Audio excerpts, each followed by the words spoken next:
Nous sommes en guerre.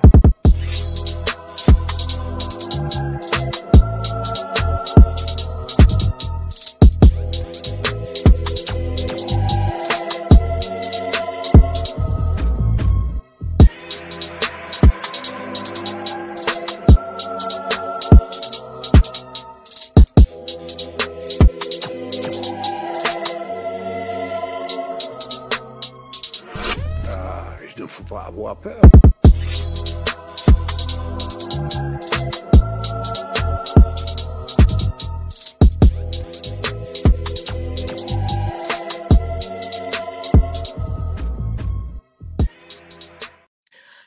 Il ne faut pas avoir peur.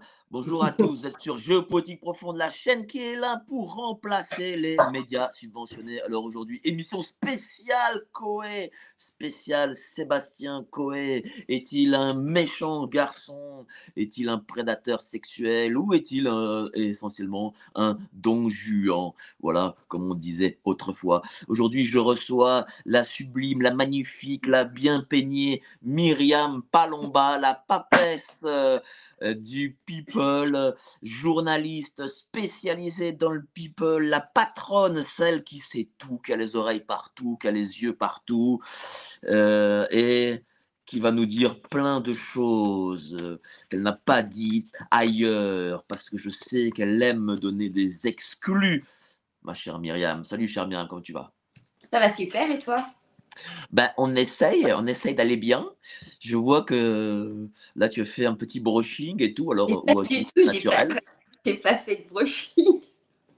Pas du tout.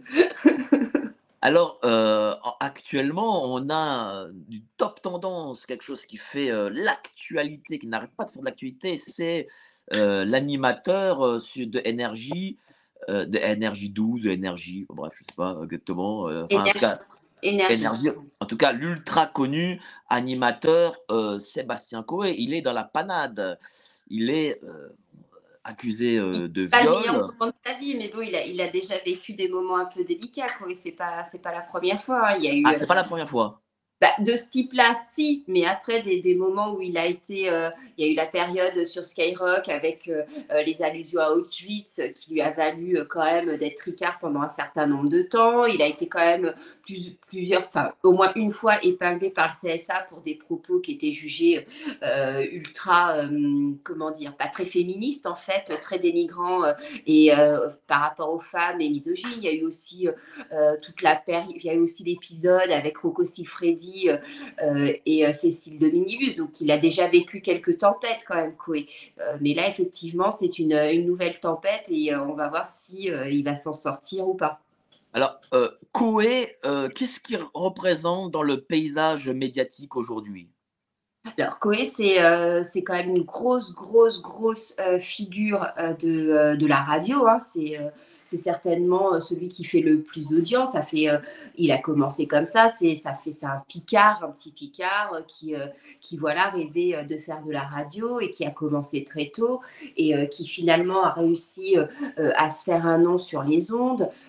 Ensuite, il a été très populaire dans les années 2000 où il avait son émission sur TF1 avec la fameuse méthode Coué, qui du coup lui donnait une résonance nationale parce il s'adressait plus uniquement aux jeunes, mais il s'adressait à la ménagère de plus de 50 ans et de moins de 50 ans. Enfin, vraiment, il s'adressait à tous les Français et ça a été une période très, très faste pour lui. Et puis, après, son émission a été arrêtée. Il a fait quelques émissions sur Énergie 12 et puis il a été repris depuis plusieurs années d'ailleurs, par Énergie et il fait les grosses audiences de l'une des radios les plus influentes de France.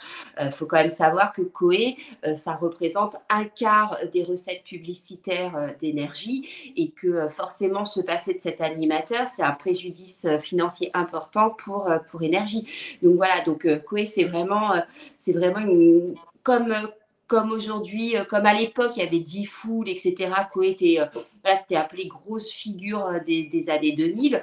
Sauf qu'aujourd'hui, Coé, lui, il a perduré dans le temps, en tout cas à la radio. Son expérience télé s'est arrêtée au bout de quelques années, mais en tout cas à la radio, il fait partie des stars. Hein. Dire Coé à la radio, c'est comme Cyril Hanouna à la télé, en fait. Et il a aussi, j'ai vu des millions d'abonnés sur ses réseaux sociaux, pour le coup. Oui, il a des millions d'abonnés, il a une chaîne YouTube qui fonctionne bien. Enfin bon, ça tourne bien. Hein. C'est quelqu'un qui. Les Voilà, donc, animateurs. Les animateurs radio, contrairement à la télé, c'est pas eux qui gagnent le plus d'argent financièrement. C'est pas des gros producteurs comme, leur salaire c'est pas à 100 000 ou 150 000 euros par mois. Mais Coé, lui, si, il fait partie des animateurs radio. C'est peut-être même le seul à gagner hyper bien sa vie. Et puis aussi, bon, c'est vrai que pendant toute une période, il était aussi producteur de BioWare et que du coup, il produisait plein d'émissions. Donc, c'est quelqu'un qui a extrêmement bien gagné sa quel vie. type d'émission il produisait? Est-ce qu'il y a des noms comme ça? Il produisait déjà la méthode Coé. Ouais. La méthode Coé, et puis je me souviens plus trop, mais il devait certainement proposer d'autres émissions.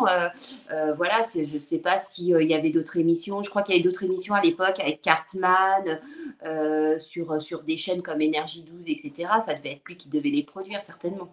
Donc du coup, voilà, Coé, c'est le mec incontournable comme Hanouna dans le paysage médiatique français. Voilà, quoi. Donc Ah oui, c'est un totalement. dinosaure en plus, parce qu'il est là depuis au moins les années 90. Voilà, c'est un dinosaure. Moi, j'ai eu l'occasion de l'interviewer 2 fois.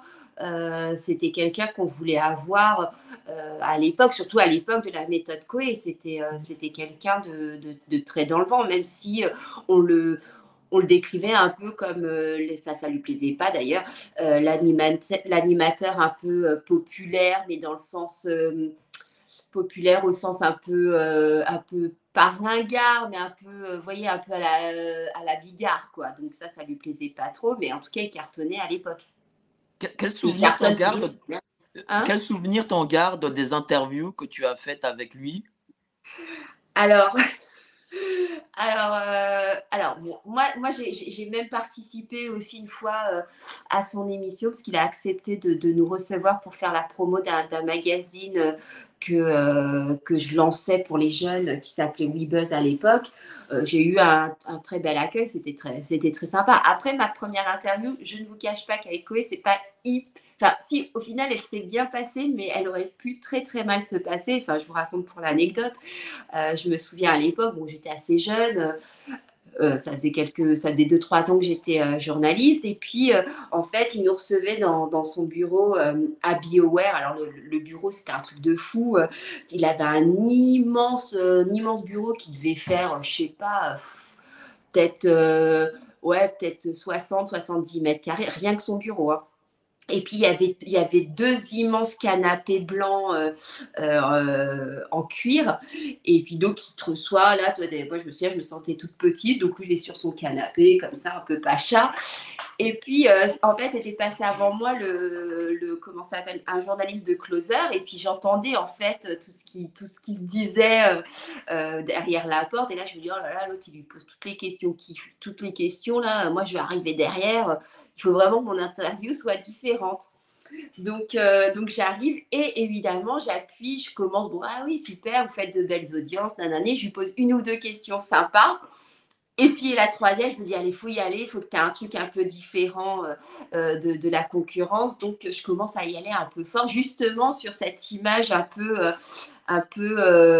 comment dire, de beauf qu'il avait, parce que lui, il rêvait d'avoir une stature à la télé, etc., un peu solide. Bon, c'était pas grâce à la méthode Coué qu'il aurait pu l'avoir, mais à l'époque, il avait certainement envie de devenir un immense producteur télé, etc. Et donc, du coup, moi, ma troisième question, bam, j'y vais, je commence à lui poser des questions sur le côté populo, et puis sur le côté un peu beauf qu'il avait. Et alors là, il l'a hyper mal pris. Mais alors, super mal pris. Il commence à s'énerver, à se lever, à me dire que j'ai de la chance d'être une femme, sinon il m'aurait attrapée par la peau du pantalon et il m'aurait jetée de son bureau. Donc moi, j'étais comme ça, j'avais, je sais pas, je devais avoir 25 ans, j'étais comme ça. Je dis, oh là là, mon Dieu. Et puis bon, je me suis pas démontée, parce que c'est pas trop mon genre même à l'époque de me démonter. Et puis finalement, il s'est calmé. Il y avait, alors je me souviens à l'époque, il y avait tout son staff. Il demande à quelqu'un, à une de ses assistantes, oui, je voudrais une barre de céréales, etc. Donc elle lui apporte la barre de céréales, elle lui ouvre le paquet et tout. Moi, j'avais l'impression qu'à limite, elle allait goûter la barre de céréales pour voir si elle n'était pas empoisonnée. Et, euh, et puis donc moi j'étais là, je regardais tout ça, ça me faisait marrer. Et puis finalement, on a parlé 1 heure et demie tous les deux, et c'était plutôt, il s'est vraiment dévoilé sur ce qu'il était, sur la façon dont il avait grandi. Bon, me demandez pas les détails de l'interview, je vous avoue que je m'en souviens plus, c'était il y a 20 ans, donc voilà, mais bon, c'était un peu spécial, quoi.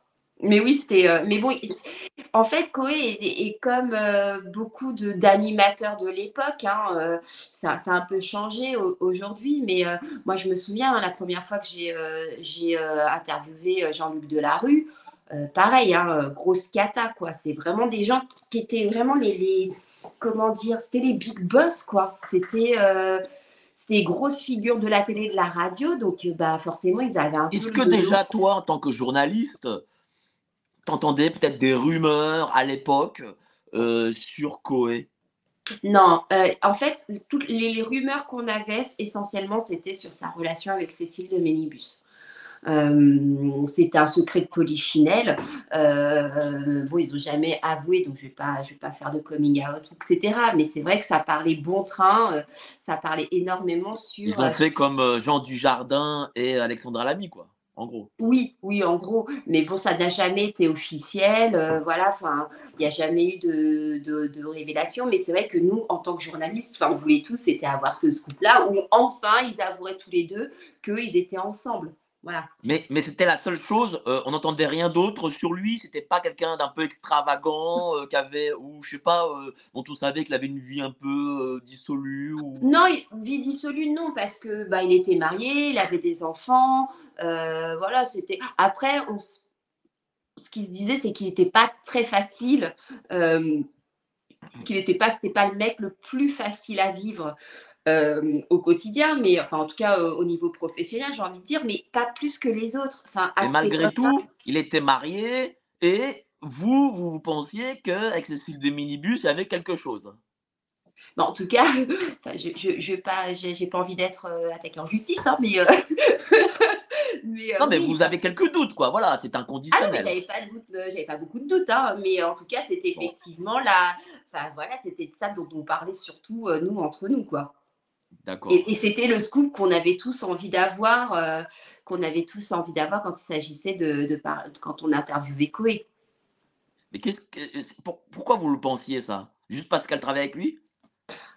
Ah bah, parce qu'on avait des échos, des gens qui bossaient avec eux, parce que voilà, vous savez, quand vous travaillez dans une radio, surtout bon, ils se cachaient pas forcément, hein, faut quand même se resituer. On est dans les années 2000, on se cache pas forcément. Les gens qui travaillent avec vous, à la radio, bah, ils savent les choses, puis bon, c'est un petit milieu, finalement, quand vous allez à une soirée, vous voyez des choses, enfin voilà, donc c'était Donc un peu est-ce un que ça secret de polichinelle. signifie alors que, parce que moi j'ai en préparant l'interview, j'ai lu des articles où, des collègues de Coé disaient: «Oui, mais c'est un dragueur, ce qui se passe, ça ne nous surprend pas», Alors, un dragueur, bah, moi en tout cas, je sais pas, je devais pas être à son goût parce que moi, perso, il m'a jamais dragué.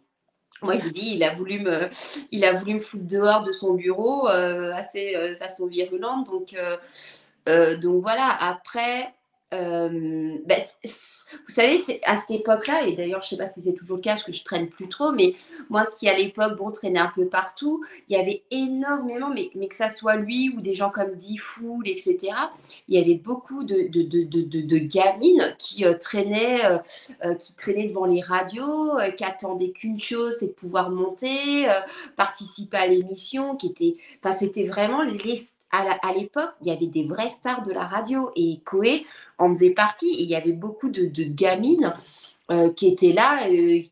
Moi, je me souviens quand j'allais à la radio, je les voyais traîner en bas, mais pas que pour Coé, hein, pour beaucoup, pour tous les animateurs stars de l'époque. Alors, on va revenir maintenant sur l'affaire sur laquelle Monsieur Coé est incriminé. Est-ce que le déclencheur, c'est vraiment Zoé Sagan, Ah bah oui, totalement. le compte Zoé Sagan? C'est totalement le compte de Zoé Sagan. Hein. Mais raconte-nous un peu, déjà un peu qui est très tout a succinctement commencé. Zoé Sagan. Qui est Très succinctement, qui est Zoé Sagan pour les gens qui nous regardent et qui ne savent pas forcément? Alors, Zoé Sagan, et comment c'est sorti? Alors, Zoé Sagan, c'est un conte qui se veut un peu à mi-chemin entre la réalité et la fiction, qui adore faire du buzz et du teasing. Mais derrière Zoé Sagan se cache un Alors, journaliste. on va pas dire qui se cache. Non, je ne vais pas dire qui est derrière. Voilà. Se cache Même si on sait Zoé Sagan, c'est un écrivain à la base. Bon, c'est un écrivain qui aujourd'hui enfin, une écrivaine, je sais pas, ou une écrivaine plutôt. On va dire. Qui fait aujourd'hui du journalisme et qui voilà, a un peu envie de s'attaquer aux grosses pointures dans un combat pour la vérité, on va dire, entre guillemets. Donc voilà, c'est plutôt... alors je sais que beaucoup décrié, que beaucoup des collègues mainstream, j'ai vu là Natacha Polony et consorts l'ont beaucoup critiqué. Bon, moi je le critiquerai pas parce qu'il fait ce qu'il a à faire, il a choisi sa ligne éditoriale, c'est un choix, on n'est pas obligé de le lire si on n'en a pas envie.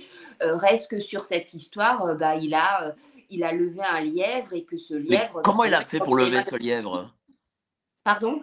Comment il a fait pour lever ce lièvre? Mais en fait, déjà, c'est simple. Zoé Sagan a demandé aux internautes de lui envoyer des témoignages. Donc, il en reçoit. Et puis tout d'un coup, il y en a un qui lui semble peut-être plus plausible, il a certainement, j'espère, en tout cas pour lui, vérifié les sources. Et puis voilà, il a balancé celui-là. Enfin, moi, j'ai pu échanger avec lui à quelques reprises.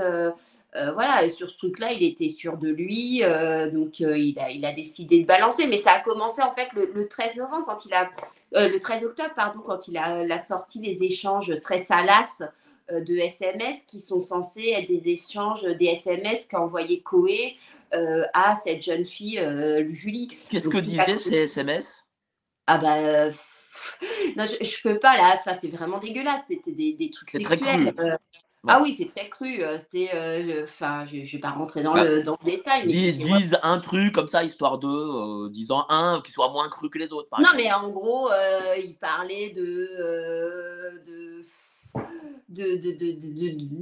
d'éjaculer sur ses seins. Enfin, vous voyez, genre de choses, des trucs. Moi, personnellement, c'est pas trop mon trip, mais bon, voilà, des échanges très sexuels, très sexualisés entre deux individus. Alors c'est vrai que moi, quand j'ai vu ces échanges de SMS sur le compte de Zoé Sagan, je me suis dit waouh, il n'a pas peur, il n'a pas peur parce que. Comment on sait que c'est bien Coé qui a échangé avec cette fille ces SMS? Après, je pense qu'il a pris contact avec la jeune femme. Je pense qu'il a quand même vérifié si le numéro, parce que vous pouvez mettre Coé sur un SMS et puis c'est pas le bon numéro qui va derrière.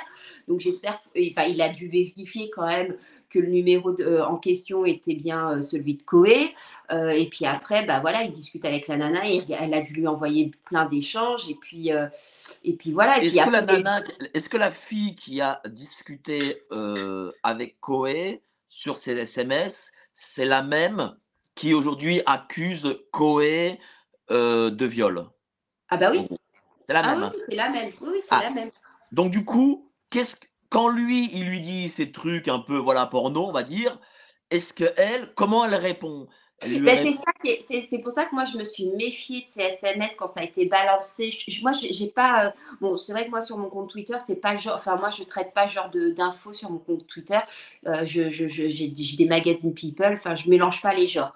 Mais puis voilà, c'est pas mon combat, voilà, ce genre de choses. d'accord. Quand moi j'ai vu les messages sur le compte de Zoé Sagan, je me suis dit waouh, c'est chaud parce que déjà pénalement c'est répréhensible, hein, de dévoiler des conversations privées. Et puis c'est vrai qu'il n'y avait pas, c'est des messages qui s'étalent sur plusieurs heures et qu'on ne voit pas les réponses comme si il avait sans arrêt envoyé des SMS et puis qu'il n'y a jamais de réponse de la personne en face. Donc c'était c'était assez troublant comme SMS. En tout cas, moi personnellement, je ne me serais pas amusée à les balancer. Je reçois beaucoup de mails, beaucoup de trucs de ce type-là sur mes comptes. Jamais, jamais, jamais je balance ce genre de choses. Donc Ah, ça fait un buzz, voilà, ça fait un buzz, négatif pour monsieur Coé et à la suite de ça, qu'est-ce qui se passe après? qu'est-ce qui se passe? C'est que donc tout ça, c'est le 13 octobre. Donc Zoé Sagan fait des tweets où il y va. Et puis, un mois plus tard, le 13 novembre, il y a Julie Honner, le compte Julie Honner, qui est donc le compte de la jeune femme, hein, qui s'appelle donc Julie, qui poste un truc et qui dit qu'aujourd'hui, elle n'a plus peur, qu'en plus, vu qu'elle a décidé de parler parce que grâce à Zoé Sagan, il y a eu 2 témoignages qui sont venus corroborer ce qu'elle disait et qu'aujourd'hui, elle a envie de se battre pour que la vérité soit faite et pour que voilà, elle ne soit pas, que ça ne se reproduise plus en gros. Elle veut, Alors je me souviens, elle avait repris le truc de MeToo, la d'accord. peur doit changer de camp.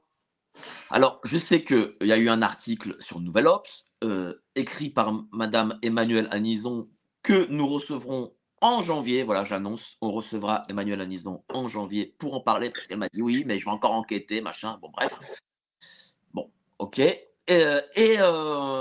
du coup, à la suite de l'article, parce que c'est l'article aussi qui déclenche les choses, elle aussi, Emmanuelle m'a dit qu'elle a pris, aussi comme source Zoé, même si elle a enquêté.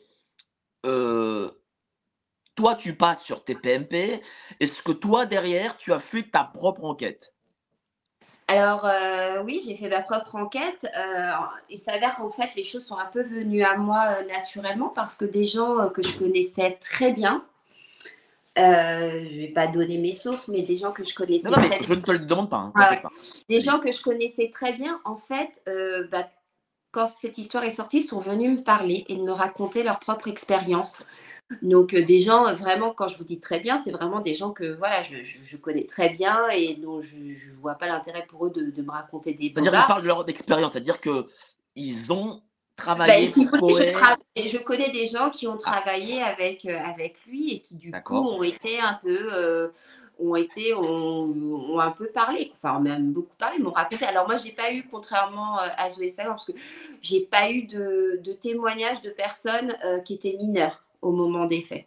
Après, bon, ce que j'ai cru comprendre quand même, c'est que voilà, ces gens-là avaient un peu le même discours, à savoir que bah, c'était quelqu'un qui draguait beaucoup, voilà, qui s'empêchait pas, apparemment, on va utiliser les guillemets, s'empêchait pas de sortir avec des jeunes fans, etc. Après, moi, j'ai pas eu ou qui pouvait être lourd, mais j'ai pas eu de témoignage de mineurs. Donc ça, là-dessus, voilà. Après, ce qui m'embête, c'est que de toute façon, dans ces histoires-là, c'est toujours parole contre parole. Et c'est vrai que on était à une époque, moi les témoignages que j'ai eus, ce sont des témoignages de personnes qui ont bossé avec lui ou qui l'ont côtoyé dans les années 2000. Au plus fort Début de d'année enfin, 2000, quoi, c'est ça. pas Il y a à peu près 2010, 20 ans. voilà. Donc qui ont travaillé avec lui et effectivement tout ce qu'on m'a raconté va dans le sens de ce que raconte Zoé Sagan. Après, moi, j'ai pas eu de témoignages de viol, etc. Mais j'ai eu des témoignages de personnes qui me racontaient qu'effectivement, il était très lourd. qu'il avait, oui, effectivement, il y en a une qui m'a raconté que il lui avait demandé de monter dans sa voiture, il avait commencé à lui mettre la main sur la jambe et que là-dessus, elle a décidé de prendre les jambes à son cou, elle s'est cassée. Bon, elle travaillait avec lui, il s'avère que quand elle a dit non, son contrat n'a pas été renouvelé, donc c'était un peu voilà la double peine, mais bon, voilà, j'ai eu des témoignages qui allaient dans ce sens-là. Mais après, j'ai envie de vous dire, à la décharge de Koé, ça a peut-être choqué ce que je dis, mais les gens de la télé et de la radio qui se comportaient comme ça dans ces années-là, il était loin d'être le seul, hein, vraiment. Ils avaient tous beaucoup en tout cas d'entre eux avaient cette attitude-là. Donc c'était un peu une espèce d'impunité qu'on avait à cette époque, qui aujourd'hui évidemment est très mal vue. Et d'ailleurs c'est pour ça que ça sort qu'aujourd'hui, parce qu'à l'époque les gens n'en parlaient pas parce que c'était presque pas normal, mais en tout cas, ça faisait partie du truc. Je ne suis pas là pour le justifier, hein. Moi-même, j'avais été confrontée à ce genre de choses. Et moi-même, bon, j'ai un caractère qui fait que on m'embête pas trop longtemps parce que sinon on se prend un coup de boule. Mais bon, voilà, c'est un comportement qui était quand même assez fréquent à l'époque. Et c'est C'est-à-dire pour ça. qu'aujourd'hui, les attitudes qu'a pu avoir Koé fuitent, en gros, quoi, dans le milieu. Ben oui, en fait, maintenant, les filles, elles se permettent entre guillemets, de parler parce qu'elles se sentent écoutées. À l'époque, vous aurez raconté ça, ouais, c'est bon. Je veux dire, on a bien vu avec PPDA, etc. Ils faisaient tout ça, faire monter Mais des est-ce que c'était nanas. juste des dragues lourdes ou est-ce que les personnes qui les draguaient étaient, comment dire, est-ce que ça allait plus loin que la fameuse drague lourde? Ça dépendait, mais non, ça pouvait aller plus loin que la drague lourde. Après, tout dépendait de la fille que vous aviez en face de vous, hein. Si vous aviez une fille comme moi, vous preniez une claque et ça s'arrêtait, quoi. Si vous aviez une fille un peu mal dans ses pompes ou je sais pas, Alors qui ne savait pas dire non, j'en sais rien, ça pouvait aller plus loin, bien sûr. alors, maintenant, est-ce qu'on connaît un peu, on va dire, la bio de cette jeune fille, Julie? Voilà, est-ce que voilà, on sait que bon, elle a eu 15 ans, qu'elle a gagné un concours, Voilà. qu'elle est montée dans la chambre, de Alors, Koé. oui, se passe un peu. Alors, Ah, Julie, aujourd'hui, a vas-y. 25 ans. Elle est assistante médicale, mais il y a une dizaine d'années, elle n'avait qu'une envie, c'était de faire de la radio. Elle voulait faire des animes, alors pas du divertissement comme Coé faisait, mais elle avait envie de faire de la radio, de l'info, etc. Et puis, du coup, elle faisait ses petites maquettes tranquillement dans sa chambre.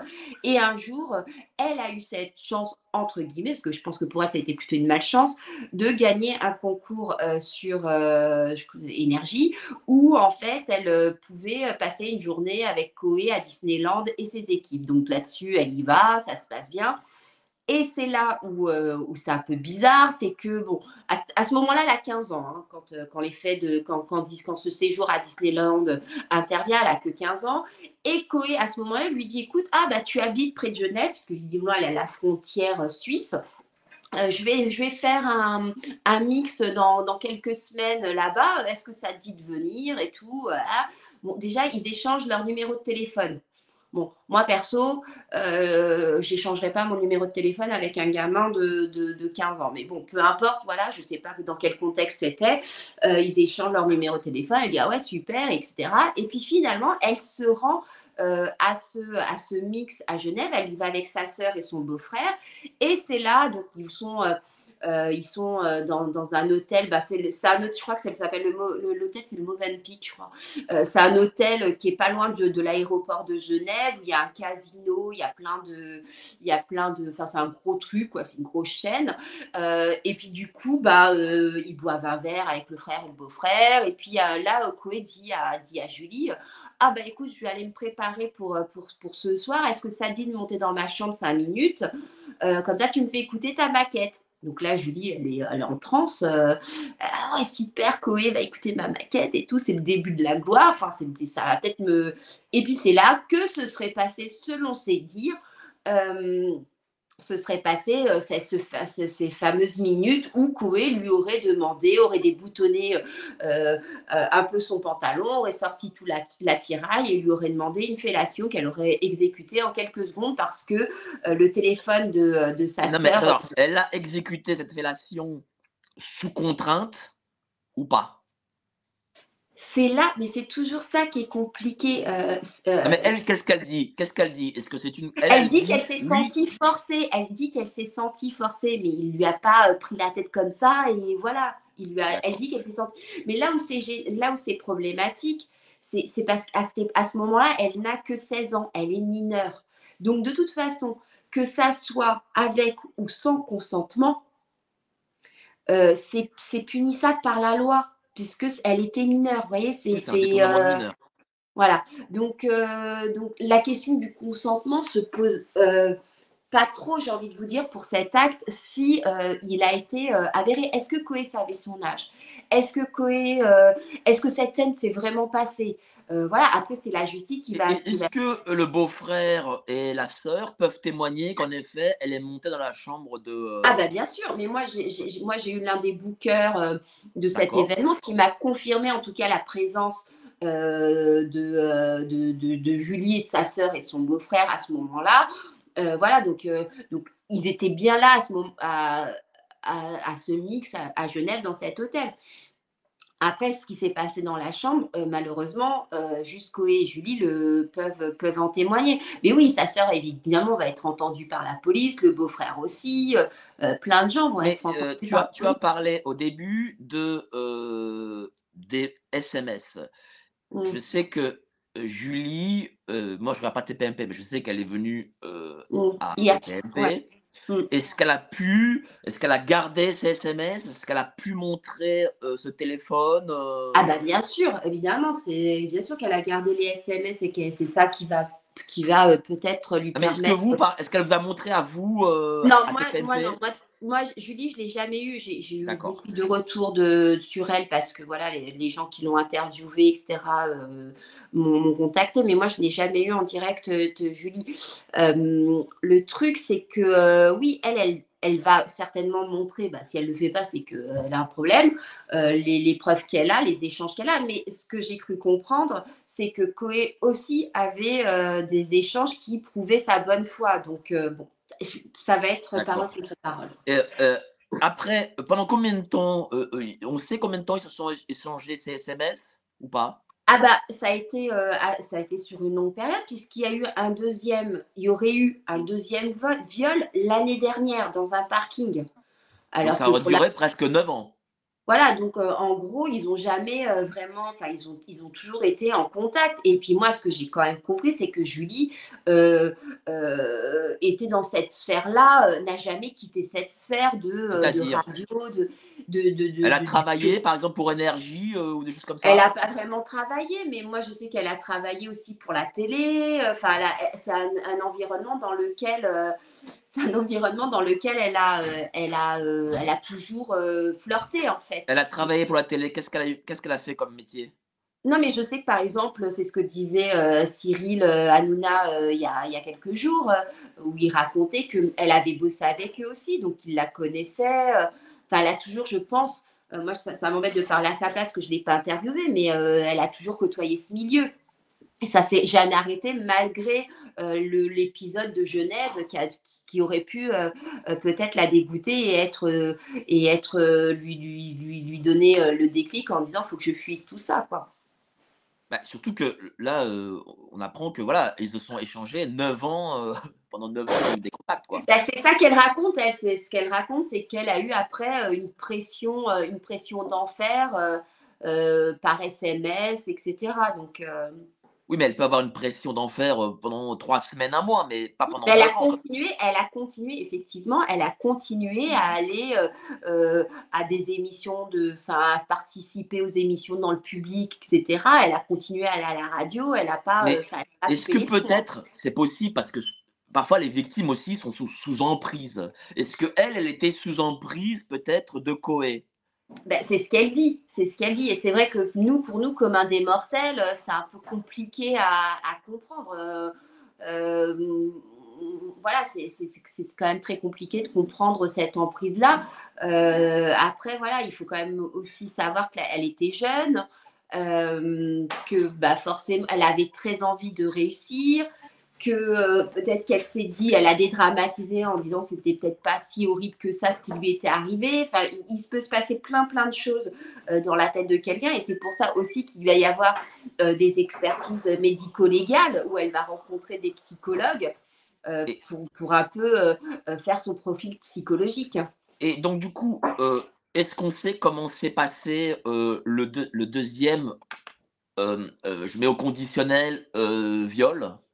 Alors, ben, pareil, hein, c'est une fellation dans un parking, certainement dans la voiture de Koé. Hein. Enfin, si ça s'est vraiment passé, il faut vraiment être précautionneux là-dessus, parce que là, tout ce qu'on raconte ne sont que sur les propos, les déclarations les déclarations qu'a faites Julie dans sa déposition aux policiers. Donc, maintenant, si vous voulez, il n'y a pas eu, il n'y a pas de caméra, il n'y a pas de témoin, il n'y a pas tout ça. Donc, Bien c'est sûr. vraiment parole contre parole. Et est-ce que à la suite de ça, d'autres voix s'élèvent? Parce que j'imagine que, si ça arrivait une fois, ça doit arriver plusieurs fois avec d'autres filles. Donc est-ce que d'autres filles, Il y a ont, d'autres filles qui ont témoigné. Il y en a d'ailleurs certaines qui ont parlé dans le Nouvel Obs.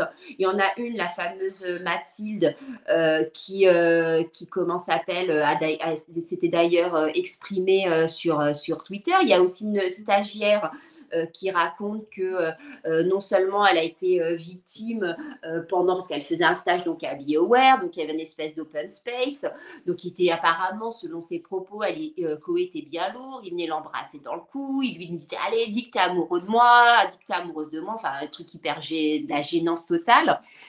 Et puis après, il y a eu aussi cet épisode qu'elle raconte où Koé lui aurait demandé de lui apporter un DVD dans un bar. Et puis là, il lui aurait dit bah, viens t'asseoir sur mes genoux. Donc, la chose qu'elle aurait refusée, elle se serait enfuie en prétextant qu'elle avait un train à prendre.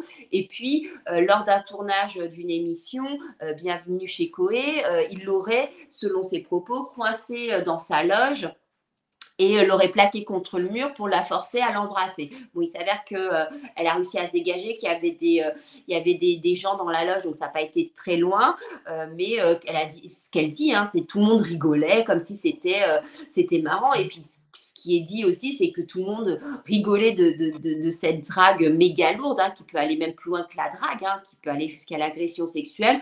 Les gens qui bossaient à cette époque avec lui disaient il y avait une phrase qui disait régulièrement, c'est faites attention au patron. Donc voilà, mais à l'époque, les gens trouvaient ça marrant. et est-ce que, les profils de ces jeunes femmes qui aujourd'hui, parlent, sont un peu les mêmes que celui de Julie? Pas toutes. Pas toutes, parce qu'il y a il y a des filles voilà, avaient envie de travailler à la radio, mais qui ne se sont pas exécutées, hein, qui n'ont pas été jusqu'à commettre l'acte. Il y a un peu différents profils. Franchement, oui, moi, je vous dis, moi, j'ai rencontré 2, 3 personnes. Elles n'ont pas trop le profil de Julie, parce que justement, elles ont coupé court à l'histoire. Elles sont D'accord. parties. Aujourd'hui, monsieur Coé, ne fait plus de radio, enfin, je veux dire, il a décidé de suspendre ses participations à la radio. C'est quand Et même il a décidé d'arrêter, mais c'est bon, c'est surtout d'un commun accord avec Énergie qui a, enfin, la radio a elle-même déclenché une enquête interne, hein, qui est d'accord, exécutée par un cabinet extérieur, qui a d'ailleurs même été déclenchée avant même que la plainte soit faite, puisque la plainte a été déposée par Julie le 18 et le 20 novembre. Donc au commissariat, je ne sais plus comment s'appelle le patelin, mais bon, voilà. Et en fait, l'enquête interne énergie a été déclenchée le 17 novembre. Donc ils ont fait ça en amont. donc on attend le résultat de l'enquête, mais là, Énergie va perdre un quart de recettes publicitaires, j'imagine que c'est quand même un gros coup pour Énergie, là? Ah bah oui, oui, oui, c'est un très gros coup, enfin coup. c'est très embêtant pour Énergie, mais en même temps, c'est vrai que c'est délicat, vu que si vous voulez, tant que l'histoire, elle est sur Twitter, sur comment s'appelle, le Twitter de Zoé Sagan, bon, peut être un peu remis en question. Bon, on va se dire que c'est un buzz de réseau social. Mais quand vous avez des gros médias, même s'ils sont moins lus que Zoé Sagan certainement, mais bon, quand vous avez des médias comme le Nouvel Obs, etc., qui commencent à s'emparer de l'affaire et puis que ça fait des news sur tous les sites, tous les sites de presse du web, bah forcément, c'est compliqué pour une radio de faire comme s'il n'y avait rien. Et que dit aujourd'hui Sébastien Coé? Qu'est-ce qu'il dit, lui? Est-ce qu'il communique? Est-ce Bastien il est dans le Coé, mutisme? oui, non, il n'est pas dans le mutisme. Il s'est exprimé, il a pris la parole deux reprises sur Twitter pour dire qu'il était extrêmement choqué par tout ça, qu'il voulait que la vérité se fasse. Il dément totalement les allégations de Julie. Il dit également, pour lui, sa défense, c'est que c'est une espèce de vendetta, de vengeance contre lui, qui serait orchestrée pour le mettre à mal. Donc, c'est un peu sa défense. Et puis surtout, il a porté plainte à deux reprises. Une première fois pour cyberharcèlement, grâce à la loi Chiappa qui est passée en 2018. Donc, à partir du moment où ce qui est dit sur Internet vous fait du mal, vous avez le droit de porter plainte. Donc, il a porté plainte pour cyberharcèlement et il a fait une deuxième plainte pour dénonciation calomnieuse, contre Julie. Et pas diffamation? Est-ce que c'est une diffamation? Non, pas diffamation, cyberharcèlement et dénonciation calomnieuse. Mais est-ce que ça peut ne pas être considéré, est-ce que ça peut être considéré comme une diffamation ou pas? Ou juridiquement, Franchement, vous savez, que ça soit dénonciation calomnieuse ou diffamation, d'un point de vue juridique, je ne crois pas que ça change énormément. De toute façon, là, il est là, lui, il va pas forcément envoyer Julie en prison, voilà. Enfin, ça m'étonnerait. Elle va, s'il a raison, elle va peut-être lui devoir quelques euros de préjudice, mais à mon avis, ça va pas non plus aller très loin. Par contre, lui, il risque énormément puisque viol sur mineur de plus de 15 ans, c'est 15 ans d'emprisonnement. est-ce que tous ces témoignages que l'on reçoit, tout ce qu'on entend, est-ce que c'est crédible? Est-ce que derrière, en effet, il n'y a pas peut-être une machination? C'est possible. Tout est possible. Après, j'ai quand même tendance, avec l'expérience que j'ai, quand vous avez un témoignage, bon, quand vous en avez deux, vous pouvez remettre en question quand vous en avez trois. Surtout des personnes qui ne se connaissent pas. Vous voyez, c'est un peu différent de Stéphane Plaza où les trois personnes qui l'incriminent se sont regroupées et se connaissent, ont parlé entre elles. Là, les témoignages, les gens ne se connaissaient pas, les filles ne se connaissaient pas. Donc, ça donne un côté plus fort, du coup. Hein? Ça donne un côté plus fort. Le fait qu'elles ne se connaissent pas, mais qu'elles disent en gros une même histoire, c'est plus fort.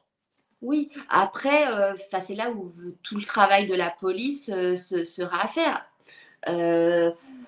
En fait, c'est toujours très délicat parce que quand on va dire oui, il y a le tribunal médiatique, mais alors qu'est-ce que vous faites quand vous êtes journaliste et que vous avez accès à ce genre d'informations?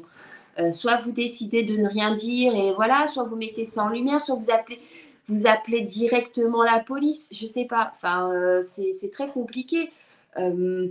Après, s'il est innocenté, il est innocenté. Et puis voilà, enfin, je veux Mais dire. est-ce qu'on peut dire quand même, tu es dans le métier, ça fait 25 ans que tu es dans le métier, tu connais tout le monde, tu passes à TPMP, est-ce qu'on peut dire qu'il y a une forme de système Coé?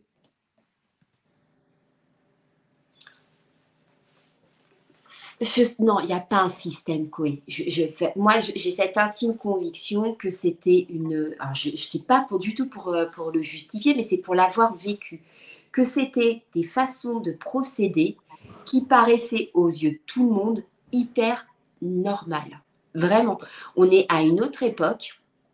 Euh, j'ai pas eu vent que ça continuait, moi, récemment, voilà, même si, Oui, mais bon, là, en j'ai 2022, il y a eu 9 ans après, en 2022. oui, oui, mais voilà, mais en tout cas, le plus fort des témoignages, c'est pendant cette période-là des années 2000-2010. Donc voilà, mais vraiment, je crois que ces gens, et c'est une réalité, hein, quand vous êtes connu, quand vous passez à la télé, quand vous avez. Ces gens se croient tout permis, en fait. Et ils sont aussi très. Souvent, ces profils-là sont très érotomanes. Ils ont l'impression que grâce à leur notoriété, etc., ils attirent toutes les nanas. Ils se rendent même plus compte qu'ils en deviennent Mais est-ce ridicules. que Hein. aussi, mais est-ce que aussi les femmes, et ce sera ma dernière question, est-ce que aussi les femmes, parce que elles veulent rentrer dans un milieu de show business, n'y vont pas franco en fait aussi. Est-ce qu'il n'y a pas ça aussi? Si, il y en a aussi, il ne faut pas se mentir. Bien sûr qu'il y en a aussi. Là où c'est compliqué pour Koé aujourd'hui, c'est que quoi qu'il arrive, quelle que soit la volonté, les arrière-pensées de Julie, elle était mineure au moment des faits. Et quoi qu'il arrive, à partir du moment où elle est mineure, bah, c'est délictueux qu'elle soit consentante ou pas. Et encore plus si elle ne l'était pas. Donc voilà, non, c'est. Oui, il y a ça toujours je ne vais pas paraître antiféministe, parce que je suis très féministe et que moi-même, c'est pour ça, moi j'ai un tempérament assez garçon manqué quand je travaille, parce que ben, voilà, moi c'est pas du tout mon trip, mais il faut écouter la parole des femmes, mais effectivement, comme dans tout milieu, dès que vous avez un peu de pouvoir, de notoriété, du blé, bah, vous attirez aussi certaines femmes qui veulent y arriver, quoi. On n'est pas à l'abri non plus d'une machination. Là, ça me paraît un peu plus compliqué quand même. Merci à toi, chère Myriam. Vous retrouverez Myriam sur TPMP quasiment tous les soirs. Quasiment tous les Oh, soirs. non, mais moi, ça dépend de ce qui se passe dans l'actu. Donc voilà. Et puis, je travaille aussi à côté, hein, parce que je fais pas mal de journaux aussi à côté. Donc, enfin, TPMP n'est pas ce n'est pas ce que je fais le plus. Hein. Je travaille pour un groupe qui s'appelle France Quotidien. Et donc voilà, on fait pas mal de magazines et c'est assez sympa à faire. Bon, bah, merci à toi, chère Myriam. N'hésitez pas à suivre Myriam Palomba, la fabuleuse Myriam Palomba, sur Twitter, sur son Twitter où elle dit beaucoup de choses. Merci à toi. Passez tous. Et aussi, attends, Ah, j'ai un Twitter, j'ai un Instagram. Et attends, ah je me oui, suis mise à TikTok. il y Bon, a un alors moi, TikTok aussi. ah non, Euh, mais je suis nulle. Je te jure, je suis nulle, moi, avec les réseaux sociaux. C'est vraiment pas mon truc, hein. Franchement, ouais, mais ça me peut-être, fait mais en tout cas, marrer. tu es très suivi. C'est ça le truc. Oui, c'est gentil, mais c'est vrai que. Non, mais des fois, il faut que je fasse attention parce que moi, quand je tweete, je réfléchis pas. Donc, j'ai un peu tendance. Des fois, je suis dans mon lit, il y a un truc qui m'énerve, je tweete et là, je me dis, oh putain, il faut que je fasse attention parce que, parce que voilà, bon, des fois, j'y vais un peu fort. Bon, voilà. Bah, C'est tant mieux, parce que au vu du fait que la société soit tellement politiquement correcte et tellement aseptisée, c'est bien que ta parole, qui ne soit pas, existe. Enfin, moi, c'est ce que je pense, hein. Ouais, bah, c'est gentil, c'est gentil. Bah, En toi tout cas, aussi. merci à toi, chère Myriam, de nous avoir voilà, parlé de cette histoire et nous continuons, je crois, à la suivre. Donc voilà, nous aurons aussi en janvier Emmanuel Anison, l'auteur de l'article du Nouvel Obs. Je pense qu'elle aura encore plus enquêté d'ici là. Merci à toi. Passez une excellente soirée et au prochain live. Demain, c'est spécial extraterrestre. Voilà, spécial extraterrestre avec notre ami Egon Kragel, OVNI, les rencontres qui défient le FBI et le Pentagone. Ah, méga complotiste, là, tu vas manger. Voilà. Allez, salut, ciao. Ciao.